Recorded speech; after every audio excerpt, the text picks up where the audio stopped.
আজ শুক্রবার, টিহাদের বাড়ি থেকে চলে যাওয়ার দিন। দুপুরের নামাজের পর সবাই মিলে ছাদে বসে ভোজন করল। সে সময় সবাই হাসিতে মাতোয়ারা। বিকেল হতেই ধীরে ধীরে সবার মুখের হাসি মিলিয়ে যেতে লাগলো। টিহার বাবার মুখ অন্ধকার, মায়ের চোখ কাঁদো কাঁদো।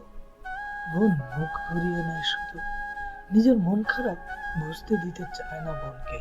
তবুও টিয়া সব বুঝে কাঠ হয়ে বসে রইল। আদ্র ঘরে ঢুকে টিয়ার অবস্থা দেখে বলল, আজ থাক তাহলে, আগামীকাল যাবো না বাসায়। টিয়া গোমট মুখে প্রশ্ন করল, কেন?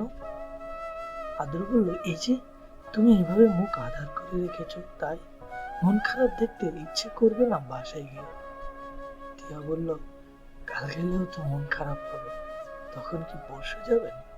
আদ্র হেসে ফেললাম, তাহলে মুখ থেকে অন্ধকার সরাও, যাও বাবা মায়ের সাথে গিয়ে কথা বলে আসো, দেখবা মনটা হালকা লাগবে। আর যদি তুমি চাও প্রতি মাসে একবার করে এসে বাবার বাড়ি থেকে বেরিয়ে যেও, আমি কখনো মানা করব না। টিয়া মুখ আরো ভার করে বলল, এত কথা বলতে হবে না, আর আসতেও হবে না, চলুন সব গোছান। টিয়া উঠে যেতে নিলে আদ্র তার হাত টেনে ধরল। টিয়ার চোখের দিকে তাকাতেই টলমলে এক জোড়া নেত্র দেখতে পেল। টিয়া চোখ সরিয়ে নিল। আদ্র বলল, শোনো টিয়া, যার বাবা মা আছে পৃথিবীতে, সে অনেক সুখী হবে। এই বাবা মা যেদিন থাকবে না, সেদিন এই সব দিনগুলোর কথা ভেবে ভীষণ আফসোস হবে, বিশ্বাস করো। আজ ওনারা আছে দেখি অভিমান করতে পারছো, না থাকলে কার সাথে অভিমান করতে? টিয়ার চোখ দিয়ে কয়েক ফোঁটা উত্তপ্ত জল গড়িয়ে পড়ল। আদ্র যত্ন সহকারে সেই জল ফোঁটাগুলি মুছে নিয়ে বলল, যাও টিয়া, কথা বলে এসো, ভালো লাগবে। অভিমান ছাড়ো, অভিমান থেকে যাবে কিন্তু মানুষ চিরকাল থাকবে না। বিয়ের দিন যে বিদায় পর্ব হয়নি, সেই বিদায় পর্ব যেন আজ হলো। টিয়া কাঁদতে কাঁদতে চোখের পানি শুকিয়ে ফেললো, যেন এটাই তার প্রথম শ্বশুর বাড়ি যাওয়া। তার কান্না দেখে আদ্র ভয় হতে লাগলো, যদি টিয়ার বাবা মা বেঁকে বসে, যদি বলে আর কটা দিন থেকে যাক তাদের মেয়ে। আদ্র সমস্যা নেই, কিন্তু নিরুপমা বেগম তো আবার গাল ফোলাবেন। এমনিতেই দুদিনের জাগে 3 দিন হয়েছে বলে গতকাল রাতে আদ্রকে ভীষণ ঝাড়াঝাড়ি করেছেন নিরুপমা বেগম ফোন দিয়ে। আদ্র সেসব কথা টিয়াকে জানায়, নিজের ভেতর চেপে রেখেছে। আজকে যদি না যায়, তবে আগামীকাল সেই না বউ নিতে চলে আসে একদম। কিন্তু আদ্রর ভয়কে গায়েব করে দিয়ে টিয়ার বাবা মা আর থাকার জন্য বললেন না, বরং আদ্রকে বললেন তারা যেন আবার দ্রুতই চলে আসে বেড়াতে। আদ্র তাদের আশ্বাস করে এলো। গাড়িতে বসার পর টিয়ার চোখের জল, নাকের জল টিস্যু দিয়ে মুছছিল। আদ্র বলল, জমানো মেঘে টোকা মারলাম নাকি? টিয়া নাক টেনে বলল, আপনি কিসব বলে বলে আমাকে শুধু কাঁদান। আদ্র বলল, তার মানে কি আমি পচা? টিয়া বলল, আমি কি বলেছি আপনি পচা? আদ্র বলল, ওহ, এর মানে আমি ভালো। টিয়া বলল, আমি তাও বলিনি। আদ্র বলল, তাহলে কি? টিয়া বলল, আপনি আপনি আপনি নিরামিষ। আদ্র বলল, হ্যাঁ? টিয়া বলল, হ্যাঁ, আপনি নিরামিষ।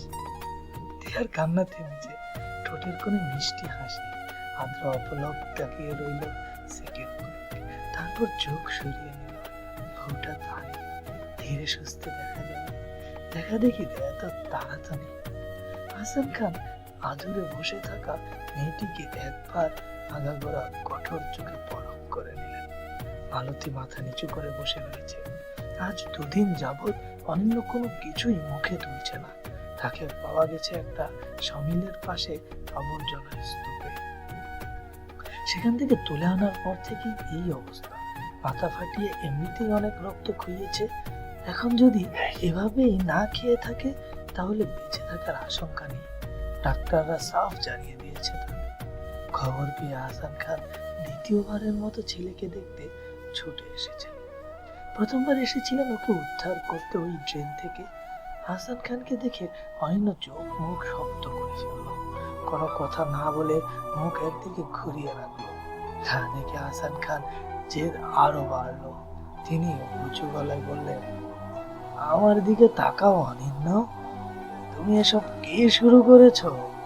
তোমার মা আমাকে জ্বালিয়েছে, এখন কি তুমিও আমাকে জ্বালিয়ে মারবে? মৃত্যুতেও বুঝি আমার শান্তি হবে না? অনিন্দ দ্রুত মুখ ফিরিয়ে তাকাল। শরীরে শক্তি, গলায় দম নেই, তবু যতটুকু জোর সম্ভব ততটুকু জোর দিয়ে চেঁচিয়ে বলল, আমার মাকে নিয়ে একটাও বাজে কথা বলবেন না। হাসান খান বলল, বলবো না যদি লক্ষ্মী বাচ্চার ন্যায় খাওয়া দাওয়া শুরু করো তো। অনিন্দ বলল, আমি খাবো না, আমি মরে গেলে কার কি? হাসান খান বলল, সত্যি বলবো, কারো কিছুই না, আমারও ঘর থেকে আবদ বিদায় হতো, কিন্তু সত্য হোক, তুমি তো আমার রক্ত, এখানেই আটকে যাই।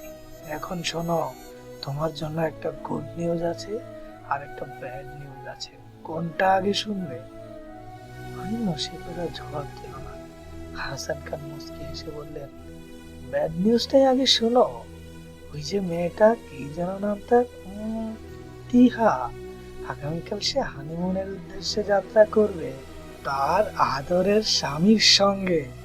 এখন তুমি যদি এইরকমই থাকো তবে আমাকে বাধ্য হয়েই সেই যাত্রা ভণ্ডুল করতে হবে। বলতে পারো আমার খারাপ রূপের শেষটুকু আমি তাকে দেখাবো। আর যদি খাওয়া দাওয়া করে আমার চিন্তা কমাও তবে সে চুলোয় যাক, সে খবর আমি নিয়ে লাভ হবে না। সত্য মুখে আরো খানিক কাঠিন্য যোগ হলো। হাসান খান চুপচাপ বসে রইলেন। তিনি জানেন এবার তার ছেলে ঠিকই খাবে, জায়গা মতো টোকাটাই সে দিয়েছে। অনিন্যর বুক চেরা দীর্ঘ শ্বাস সে কাউকে বসতে দিল, আর মুখে বলল, পরের মেয়ের অভিশাপ করিও না। হাসান খান বলল, তার মানে তুমি খাবে? অনিন্দ বলল, খাও। হাসান খানের মুখের হাসি চওড়া হলো। তিনি উঠে দাঁড়িয়ে মালতীর দিকে ইশারা করে বললেন, এই মেয়ে, অনির খাওয়া দাওয়ার দায়িত্ব তোমার উপর দিলাম, এর জন্য মাস শেষে মোটা মাইনে পাবে তুমি। মালতীর চোখ মুখ লজ্জায় লাল, অপমানে থমথম করছে সে। অনিন্দ হঠাৎ প্রশ্ন করে বসলো, আর আর গুড নিউজটা কি? হাসান খান উৎসুক গলায় বললেন, আমার ব্যাপারে তোমার আগ্রহ আছে দেখছি, যাই হোক। হঠাৎ তিনি লজ্জা মিশ্রিত গলায় বললেন, তোমার আবার ভাই বোন আসছে অনিন্দ। অনিন্দ অন্য পাশ ফিরে চোখের জল আটকাল। তার ভাবা এরকমটা ছিল না। দ্বিতীয় বিয়ের পর তিনি কেমন যেন পাল্টে গেছেন। ছেলের দুঃখে তিনি সুখ খুঁজে পান।